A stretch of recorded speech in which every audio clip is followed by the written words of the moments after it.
Entonces presentamos directamente al padre Aníbal. El padre Aníbal Lorca es licenciado en Filosofía por la Universidad Católica Andrés Bello, es bachiller en Teología por el Centro de Estudos Superiores de la Compañía de Jesús do Brasil, ¿no? Licenciado en Teología del mismo Centro de Estudos Superiores de la Compañía de Jesús do Brasil y es licenciado en Sagrada Escritura del Pontificio Instituto Bíblico en Italia. Como experiencia profesional y laboral, es profesor del Nuevo Testamento en el ITER y profesor de griego en la UCAP. Profesor del Seminario María Madre en el Seminario María Madre de la Iglesia de Historia de la Salvación, griego y latín. Y el tema que se le ha pedido, que justamente con la dirección de las obras se ha estado reflexionando, ¿verdad?, por largo tiempo, cómo enfocarlo.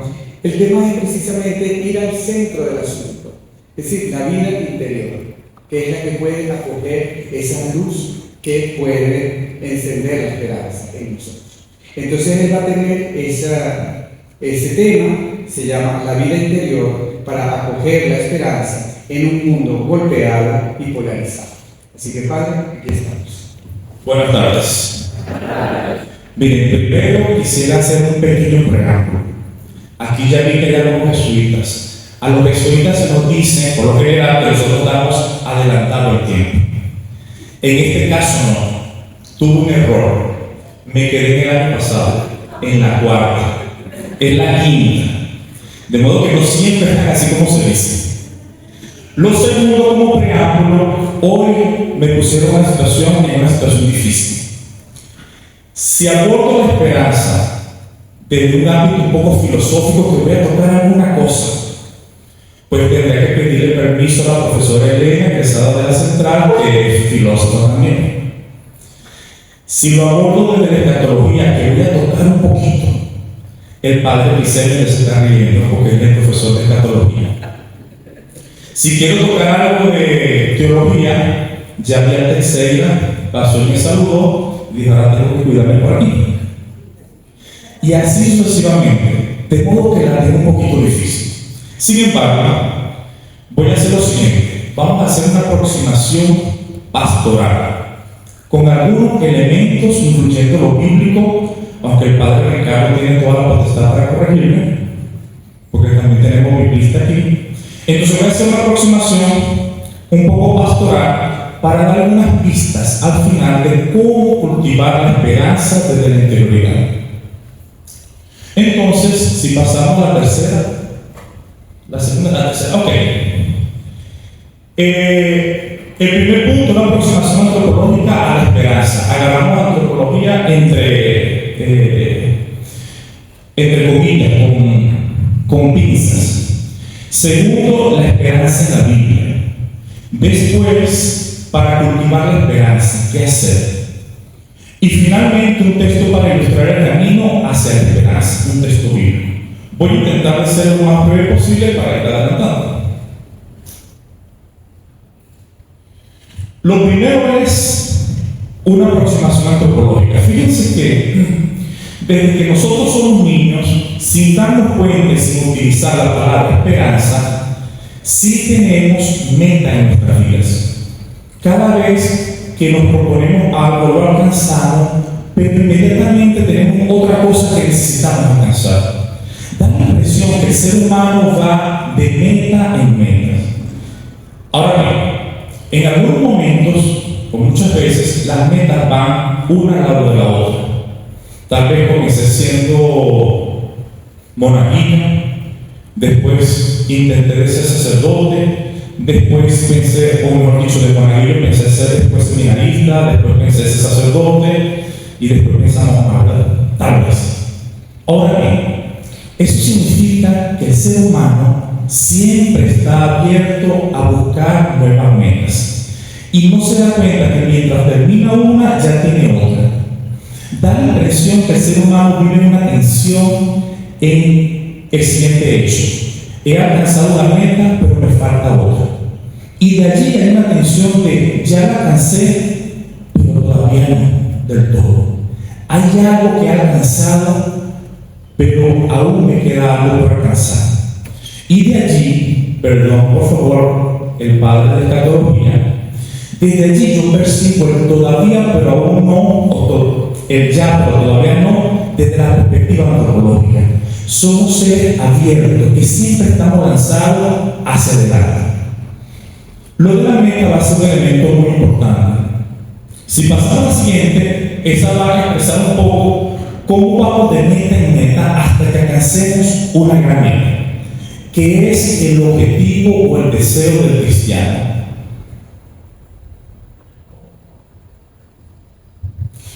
Entonces, en esa tensión entre una meta y otra, una meta que se alcanza y otra que está por alcanzar, ocurre lo siguiente.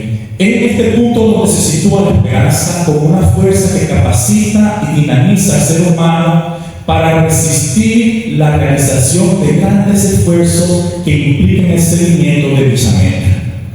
La esperanza aparece allí, en esa capacidad de mantenernos apostando para alcanzar distintas metas, aún en medio del esfuerzo. Vamos a quedarnos con la siguiente palabra, meta. Que no se nos olvide durante toda esta conversación que vamos a tener. Ahora bien, nos quedamos con la palabra meta. En la Biblia, ¿cómo aparece la palabra esperanza? Tenemos tres grandes términos. Hay otros. Yo me voy a quedar con tres. Voy a intentar seguir aquí. Voy a saltarme unas estadísticas para que sea un poco más breve. La primera, yahá, esperar por algo, es buscar un refugio, es tener seguridad, es estar protegido por algo. Ese es el primer término que aparece, que tenemos en la Biblia. El segundo, kavah, va a ser muy significativo y es el que más voy a utilizar hoy. ¿Por qué kavah? Porque de aquí esta palabra hace referencia a una cuerda. Cuando la cuerda se jala, se tensa. Y en esa tensión es para la mentalidad semítica donde se da uno de los tipos de esperanza. La esperanza no elimina una cierta tensión, una cierta resistencia, sino que la incluye. Y ese es el segundo término. Ahora bien, en el Antiguo Testamento, de 146 veces que se va a hablar con distintos términos sustantivos de la esperanza, 73, aproximadamente de 146 a 73, va a ser el término esperanza referido a situaciones que vamos a llamar profanas. Mientras que la otra mitad está referida o tiene como objeto a Dios. Y es aquí donde quisiera detenerme un poco. De esas 73 donde nos referimos a Dios, va a surgir algo que más adelante voy a explicar. Nuestra esperanza se fundamenta en una persona, mientras que el libro de Proverbios va a decir que esa esperanza que no se fundamenta en Dios, como nosotros diríamos hoy en Jesús, tiende a desvanecerse. Eso lo va a decir Proverbios en el capítulo 11. Pero después tenemos en el Nuevo Testamento otra palabra para designar la esperanza, el pis, esperar. Va a ser significativo porque en todo el periodo helenístico la palabra el pis prácticamente retoma los dos primeros significados, pero solo en dos momentos del Antiguo Testamento va a tener la connotación de una cierta tensión. En las otras oportunidades, y sobre todo cuando pasa el Nuevo Testamento, siempre va a ser algo positivo. La esperanza está relacionada en el Nuevo Testamento con lo bueno. Eso sí, no obvia las dificultades. No está diciendo que dificultades no hay, sino que lo que se espera, por lo que se está luchando, es algo bueno. De modo que hay una evolución en un momento de la historia, el PIS, sobre todo en el texto griego del Antiguo Testamento, sobre todo momento va a tener la connotación de tensión y después va a pasar a significar solamente aquello que es positivo. Entonces, cuando se hace referencia a la experiencia, en el caso de la segunda, que no quiero después salir de nuevo, se trata de un sentimiento de tensión con respecto a lo que se espera. Y esta palabra en específico va a aparecer 26 veces en el Antiguo Testamento dirigida a eso. Hay una cierta tensión con lo que se espera con respecto a Dios en el Antiguo Testamento. Ahora bien, en términos general, pudiéramos decir entonces que la esperanza se encuentra en Yahvé. Y en el Antiguo Testamento, la esperanza va a ser un elogismo para hablar de Dios. En ningún otro pueblo se va a hablar de los dioses refiriéndose a Dios como la esperanza.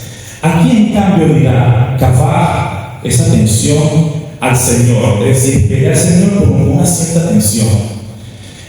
Esperó Kavah mi alma, esperó mi alma en su palabra, he esperado. Ese es el capítulo 5 del Salmo 130. Y después del capítulo 130, versículo 5.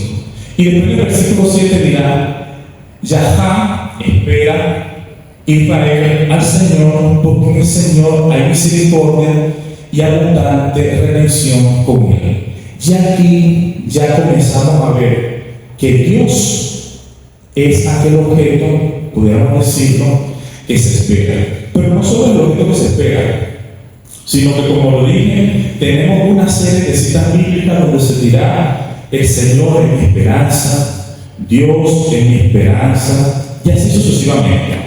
De modo que Dios es aquel que le da fundamento, Yahvé, a la esperanza. O, por ejemplo, la esperanza va a pasar a ser tan importante en el Nuevo Testamento que se va a ver como un renacer para el cristiano. Más adelante vamos a ver esto con otros ejemplos. Pero la esperanza va a ser tan importante que se va a ver como un renacer. Por eso la primera de Pedro dirá: bendito el Dios y Padre de nuestro Señor Jesucristo, que según su gran misericordia nos hizo renacer para una esperanza por la resurrección de Jesucristo de los muertos. Entonces, de tres términos que usamos, el PIS, el más positivo, Kavah, aquel que tiene una cierta tensión, entre estos dos términos nosotros nos vamos a ir tratando hoy.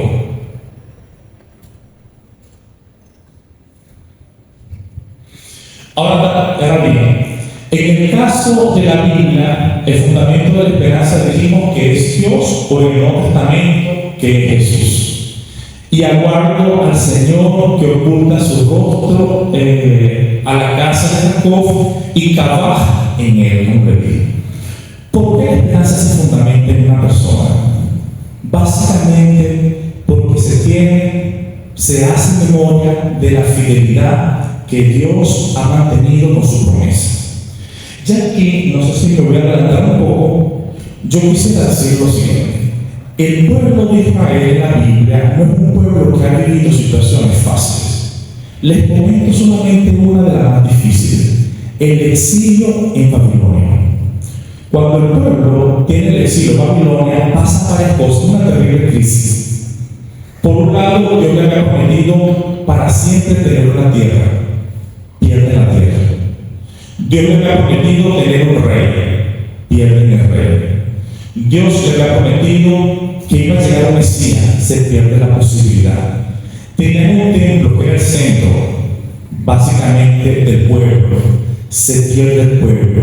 Pero lo más difícil, en aquel tiempo, cuando un pueblo peleaba con otro pueblo, quienes peleaban eran los dioses, y Yahvé ha perdido contra Arturo. Es decir, toda la identidad del pueblo se cae. Sin embargo, en una relectura que hace el pueblo y entendiendo bien lo que está pasando, el pueblo entiende que Dios los está colocando allí para que recuerden realmente que Él ha sido fiel a su promesa y han sido ellos los que han labrado ese camino. Por eso Jeremías, en el capítulo 31, y un poco, capítulo 31, versículo 31, y un poco más adelante, va a hacer referencia a esa fidelidad que Dios tiene y que cuando parece que en la historia no hay salida, aparece el profeta para decir: mire que por aquí hay una luz de esperanza porque Dios ha sido fiel. Entonces, la esperanza tiene algo de tensión, la esperanza se fundamenta en Dios. Tenemos que hacer memoria. Hay una meta, vamos a ir coleccionando estas palabras. Hay una meta que se tiene que alcanzar, y después pasaríamos a lo siguiente. Este es el pueblo en el exilio, lo que les he dicho. El pueblo comienza entonces desde esa perspectiva a crearse de identidad. ¿De dónde sale la experiencia del sábado como identidad para el pueblo del exilio? ¿De dónde sale el monoteísmo? De una reflexión que se hace en el exilio, teniendo memoria de la fidelidad de Dios. ¿De dónde van a salir las sinagogas para el pueblo judío? Del exilio también. Hay una serie de situaciones que le dan identidad al pueblo que surgen del peor momento que han vivido en su historia. De modo que para el cristiano, los peores momentos aparentemente pudieran ser caldo de cultivo para sacar los mejores frutos posibles. De modo que aquí tenemos el pueblo caminando y reuniéndose como en la sinagoga, y esto es lo que nos dice que el pueblo logró sacar de una nueva identidad. La pregunta para ustedes como misioneros es: ¿estamos en la disposición y tenemos la posibilidad de ir creando una nueva identidad como nación y como país en medio de las circunstancias que estamos viviendo? La tensión no va a desaparecer, ni las dificultades. Lo que va a cambiar es quienes están siendo protagonistas de esta historia. Y aquí le dije que no olvidara entonces el término meta. El Papa Benedicto XVI en su encíclica dijo lo siguiente: el presente, aunque sea un presente fatigoso, se puede vivir y aceptar si lleva a una meta. Si podemos estar seguros de esta meta y si esta meta es tan grande que justifique el esfuerzo del camino. Entonces, da la impresión que para el Papa Benedicto, o con el Papa Benedicto, regresamos ahora al tema de la meta, que no quería que quedara por fuera.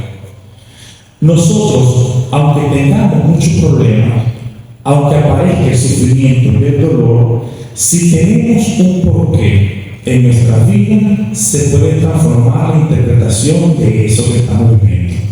No lo digo yo, porque nosotros en Venezuela, aunque pensemos que vivimos situaciones muy difíciles, si hacemos memoria de la historia, otros nos han enseñado desde situaciones aún más complicadas. Como por ejemplo, vamos una más y después regresamos a esto. Por ejemplo, Víctor Frank, creo que todos lo conocemos aquí, en la pronunciación que yo estoy haciendo. Él dirá: de alguna manera, el sufrimiento deja de ser sufrimiento en el momento en que encuentra un significado como el significado de un sacrificio. La esperanza siempre lleva una cierta tensión, porque el sufrimiento y el dolor forman parte de la vida del ser humano. Eso no podemos quitarlo. A todos los que están acá, si yo les dijera a ustedes, les voy a dar un plato de comida, imagínense que ustedes tienen los mismos gustos que yo, y en ese plato de comida le ponemos un pedazo de chicharrón. ¿Se está grabando? Vamos a poner un poco de más elegancia. Tenemos un pavo horneado, ¿sí?, con un poco de vino y algunas otras exquisiteces. Y les digo: pueden comer este plato, pero ojo, tenemos el mismo plato, solo que todos los productos que están allí están dañados. Son dos platos. El que está dañado, si lo come, van a pasar una semana enfermos y muy mal. Si comen el que está bien, el ser más querido para ustedes tendrá un cáncer y en un mes morirá. ¿Qué plato escogen? ¿Se aguantan la semana con el dolor y el problema del malestar estomacal? ¿O se comen el plato bueno y que muera después de un mes de cáncer y sufrimiento su ser más querido? ¿Qué harían si esa situación la tuviesen? Hacemos el sacrificio y le damos sentido a ese pequeño sufrimiento, ¿o no? Entonces, el cristiano es capaz de sacrificarse, es capaz de superar el dolor y reinterpretarlo si tiene un porqué, si tiene un motivo, si es capaz de darle una meta. Pero aquí todavía estamos en el ámbito bastante humano. Fíjense que eso lo podemos hacer por todo. Después vamos a verlo a la meta. Vamos a pasar al siguiente y después regresamos todos. Lo que el hombre realmente necesita es un estado libre de tensión. ¿Recuerdan Jaffa? Esperanza con aquella tensión en la que todavía no sé lo que estoy esperando, el camino es difícil, pero sé que me espera algo. Bueno, Víctor Frank, que estuvo en los campos de concentración, dirá: lo que el hombre realmente necesita no es un estado de libre tensión, sino más bien el esfuerzo y la lucha por alguna meta digna de él. La meta para el cristiano, como algunas películas hoy en día, sobre todo de un país específico, pero si no sirve esa imagen, la meta para el cristiano es el final feliz. Después el Padre Cristiano lo explicará como eso. Yo se lo veo como meta. Al final de los tiempos pensamos que esta realidad será transformada y que viviremos plenamente delante de Dios. Esa es la gran meta.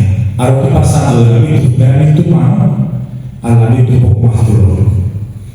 En el día a día tenemos metas y somos capaces de sacrificarnos y de superar el dolor. Pero para el cristiano aún hay algo más allá de lo meramente antropológico. Sin embargo, hay dos enfermedades en la sociedad que nos están matando la capacidad de cultivar esa gran esperanza que tiene algo de Jaffa y algo de Luis. Si retrocedemos todo, vamos a ver las dos grandes. Las dos grandes enfermedades que yo descubro, hay otras, pero las dos grandes enfermedades que yo descubro es la egoastenia, la falta de grandes deseos. La incapacidad de cultivar deseos grandes que nos permitan trascendernos, porque somos seres que anhelamos la trascendencia. Los fundadores de la gran generación aquí desearon transformar el mundo. Muchas personas religiosas a quienes nosotros admiramos desearon hacer cosas grandes. Nosotros nos conformamos con deseos muy pequeños. Quiero ser profesor, voy a sacar otro título que está bien. Pero los grandes deseos que trasciendan la historia, que nos lleven y nos lancen a aquella meta grande, también no se lo estamos perdiendo. Y eso dice mucho de la estructura antropológica, sobre todo de nuestros jóvenes hoy. Pero la segunda, la falta de grandes metas. Nos descuidamos un poquito y los cristianos lo hacemos totalmente inmanente. Un poquito más que nos descuidemos y se nos olvida toda la parte escatológica, aquello de que viene un final feliz, de que nos encontraremos con Dios. Cuando salgamos de acá y estemos durante la semana haciendo nuestras cosas, pensemos, ¿cuántas veces, en cuántos momentos yo soy consciente de que esta vida es pasajera y voy camino a una vida de plenitud? ¿Cuántas veces tomo decisiones pensando que hay algo más?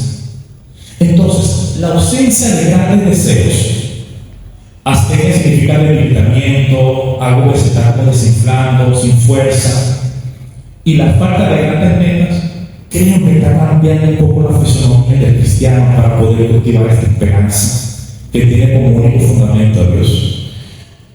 Adelantamos uno y pasamos a la tercera. Por eso, el dolor y el sufrimiento tienen su lugar en la vida del ser humano. Y esto un poco antes de llegar a algunas conclusiones. Ahora me gozo en lo que padezco por ustedes y cumplo en mi carne lo que falta la aflicción de Cristo por su cuerpo, que es la iglesia. Aquí en Pablo no es un hombre que le gusta sufrir por sufrir. Aquí lo importante es el por ustedes.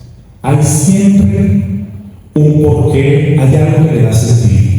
Ahora me gozo en lo que padezco por ustedes. Fíjense que hablando de las grandes enfermedades y de esta situación del dolor, en medio de esta posibilidad de cultivar la esperanza, que quisiéramos quitar el dolor, el sufrimiento, la modernidad, hoy en día la sociedad, a nosotros nos presenta como camino de salida la resiliencia. Eso es bueno, pero no es suficiente. No es esperanza. La resiliencia es una capacidad de crear condiciones para resistir, pero no da una meta. La esperanza se llama meta. Dice que hay algo más allá. Resumiendo, voy a decir lo siguiente. Hace un par de años murió mi hermano mayor, murió de un infarto fulminante, estaba haciendo desayuno, cayó, ya muerto. Voy a Maracay, escucho a mis hermanos hablando y mis hermanos decían lo siguiente: gracias a Dios murió como él quería. Dios le dio la dicha de que fuera como él deseó su muerte. No sufrió, no estuvo en cama. Eso es resiliencia. Tengo un padrecito que dice: yo sé que cuando termine esto me encontraré con mis seres queridos, ya estaré delante de Dios y por eso sigo luchando. Ya está esperanza. Este padrecito ha pasado situaciones muy complicadas, pero sigue una gran meta. Aquí voy a comenzar a correr.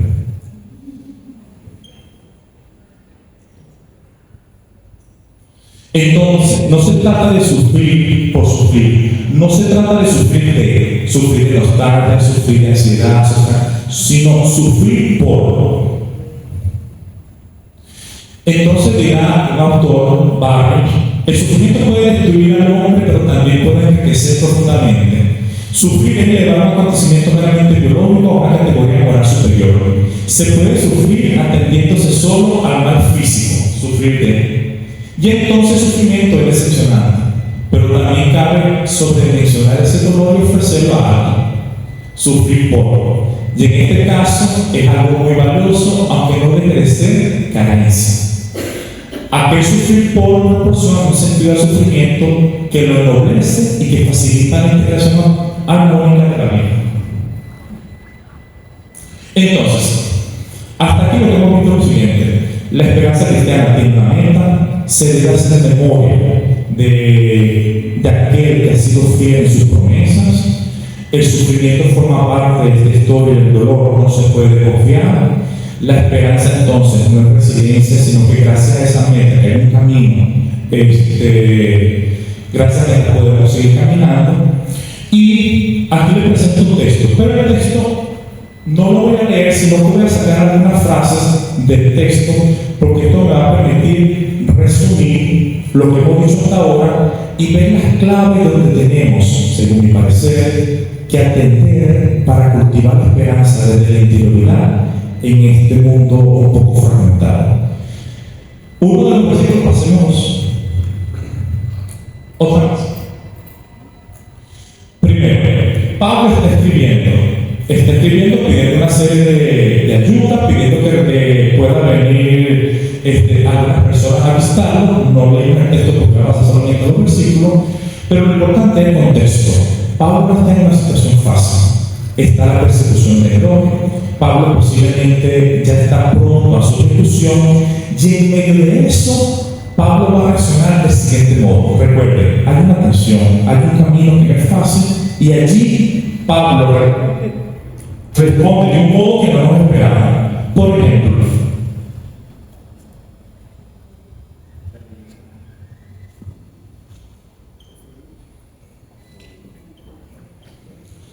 en la primera parte del versículo, uno de los versículos va a decir, leo textualmente el versículo.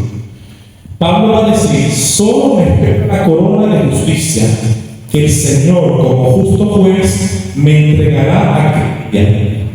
Entonces, primer elemento, cuando Pablo hace todo lo que hace desde la cárcel, es porque está esperando un gran premio. y ese premio es la corona de justicia. De aquí la necesidad, solo que lo había explicado para acá, de aquí la necesidad de recuperar las metas escatológicas que pudiéramos estar perdiendo.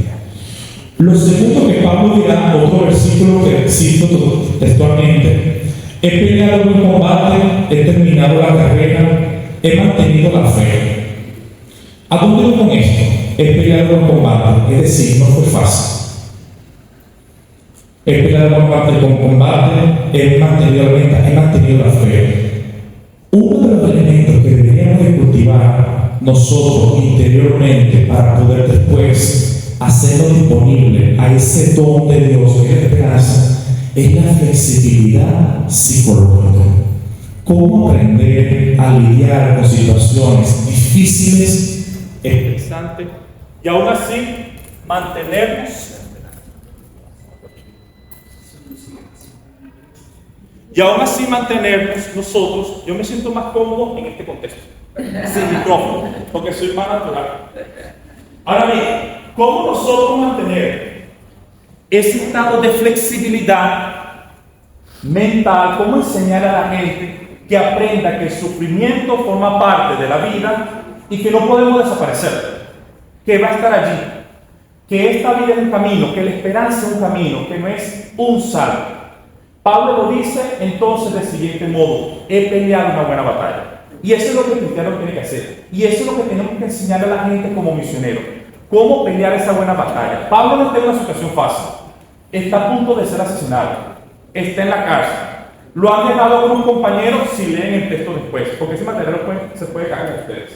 Entonces, lo primero es recuperar las metas escatológicas, aquel final feliz. Lo segundo es hacer un buen recorrido, pelear una buena batalla. El tercer versículo: el Señor me asistió, me dio fuerza para que por mi medio se llevase a cabo la proclamación. Entonces, cultivar la confianza es, además de una capacidad, es un don de Dios.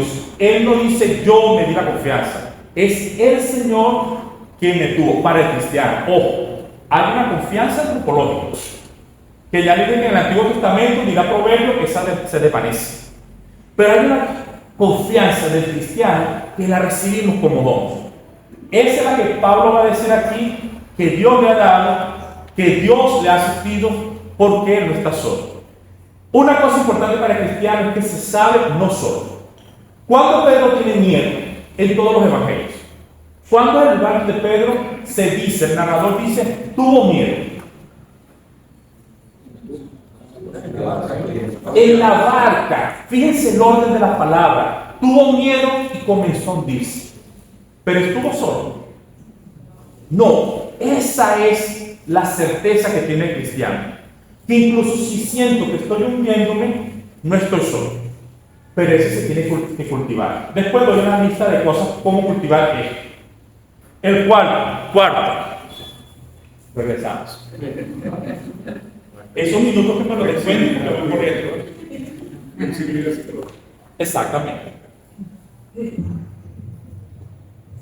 Ahora sí. Entonces, el cuarto, en el texto, pasamos y el más. En el texto, Pablo dice: procura venir a verme cuanto antes. Lucas se ha quedado conmigo. Recoge a Marcos y tráelo contigo. Fíjense la importancia, humanamente hablando, para cultivar la esperanza que es cristiana. Es necesario fomentar las conexiones, los vínculos con otros. La esperanza prospera en comunidad.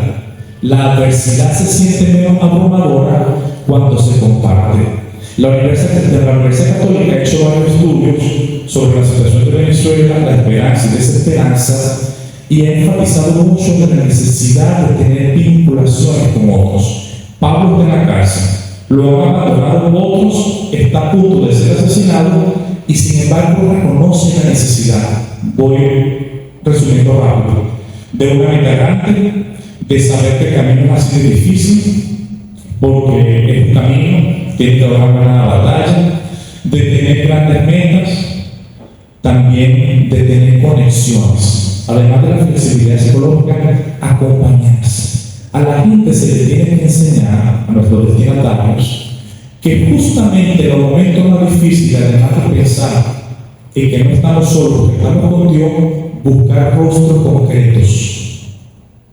Cuando se estudia el alto índice de suicidio en Venezuela, una de las características de estas personas normalmente se ven encerradas, sobre todo en la parte de los Andes de Venezuela, según Psicodata, si mal no recuerdo. Entonces, ¿cómo cultivamos la relación con Dios? Pero ese Dios que se expresa en los rostros de gente concreta. Después dirá, cuando vengas, le va a decir Pablo, y fíjense que esta es una situación muy compleja. Nerón ha quemado Roma, culpa a los cristianos, comienzan a perseguir a los cristianos, eso le permite acabar con los cristianos, y en esas circunstancias, estando preso, Pablo va a decir, cuando venga, tráeme la capa que dejé en casa del campo, también los libros y especialmente todos los pergaminos. Aunque el sacrificio forma parte de nuestra vida, el autocuidado es indispensable. Si queremos ser misioneros de la esperanza y quisiéramos nosotros cultivar la esperanza en otros, tenemos que enseñarle a ellos y también para nosotros la necesidad del autocuidado, aunque sabemos que el sacrificio forma parte de nuestra vida. Pablo reconoce que necesita algo, que necesita también cosas. Él no es autosuficiente. El cristiano nunca será autosuficiente, en principio. Por eso, además, reconoce que toda su confianza en el puesto de Dios. Y Pablo no lo recuerda con estos detalles. Finalmente, si no lo recuerdo, para cultivar la vida interior y el autocuidado, necesitamos una vida espiritual activa, al menos una parte de un tiempo diario de introspección, calidad de vida en medio de los sacrificios, que es el autocuidado, es decir, una buena lectura. Eso nosotros como agentes pastorales. Cultivar pensamientos adecuados a la realidad, recuerden lo del pensamiento flexible. Fíjense que, no sé si hay biólogos, doctores, pero ¿cuánto daño nos hacen los pensamientos negativos con los neurotransmisores que nosotros liberamos? De modo que hay desesperanza también aprendida. Esta persona que todo lo negativo, se apagó el micrófono, no seguro fue que me lo hicieron adrede para que quedara mal delante de ustedes, ya no puedo más. Yo sabía, ayer yo soñé eso. Además, seguro van a hablar después de mí. Eso me pasa siempre. Se me va escuchando el caucho de la camioneta. Es insoportable. No, es muy difícil. Entonces, ¿cómo enseñar a la gente desde una perspectiva cristiana y sabiendo la gran meta que tenemos, aún en medio de las dificultades, a cultivar pensamientos adecuados a la realidad? Sí, hubo un bajón de luz, pasó eso, seguimos caminando. ¿Sí? Después, frente a las pérdidas, permitirse el duelo. Pablo en ese texto ha perdido varias personas, lo reconoce y le duele y lo afronta. El dolor y el sacrificio, si no se reconoce y se acoge, se multiplica, crece más.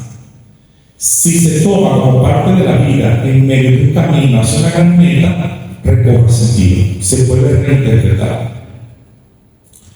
Y después vivir haciendo memoria de tanto bien recibido. Frente a las distintas dificultades que tenemos en la vida, como cristianos sabemos que hay alguien que ha sido fiel a su promesa y que siendo fiel a su promesa nos ha dado muchos bienes. ¿Cómo hacemos para que la gente recupere esos bienes? Recuerden los pensamientos un poco más flexibles y adecuados a la realidad, a la justa medida. Pero también cómo reconocer lo que sí nos ha pasado de bueno en la vida.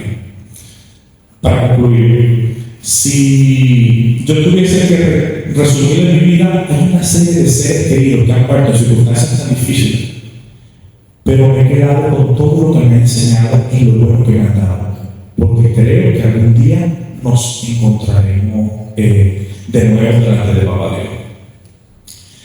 Fíjense, Con esto termino. Cuando estuve en Manresa, visitando la cueva de los dos en Ignacio de Loyola, alguien me dijo, viendo hacia Montserrat, me dijo, Dios es como Montserrat.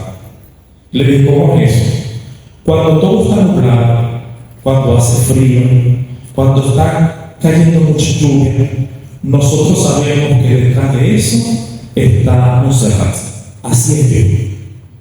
Cuando los días están más difíciles, más complicados, más nublados, más tristes, en ese día está actuando Dios. Entonces, quisiera hablar que disculpen que saqué algunas cositas por el tiempo. Agradecer a ustedes por su presencia. Y recuerden, meta, memoria histórica, el mundo es la más humilde de estas virtudes teologales, pero sobre todo estamos en camino hacia esa gran meta que Dios nos promete. La atención del trabajo va a estar siempre presente. Muchas gracias.